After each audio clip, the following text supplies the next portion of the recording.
All right, welcome back to the training. Now, like I mentioned before, this is a very intimate training. I'm letting you behind the veil. Now, let me show you how simple it is to, basically create a new IP. So all you need to do is simply, you have your hotspot. Now, we talked already about you have multiple SIM cards. Say you have multiple clients, you want to switch them out.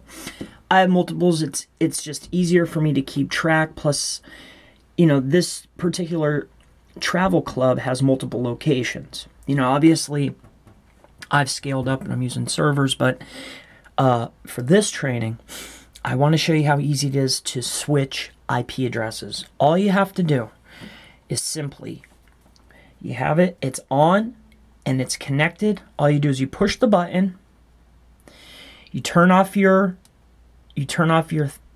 hotspot, and when it comes back on and you go up here to check, right, you log back into your system. Say you go back on here, say you want to get back onto your hotspot.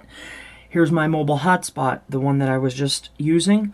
When I log back onto that now, it's going to be a different IP. All right, so all you have to do in order to switch your IPs is turn it off and turn it back on. I know it's simple, but I wanted to walk through every single step. I didn't want to miss a step. All right, so I'll see you in the next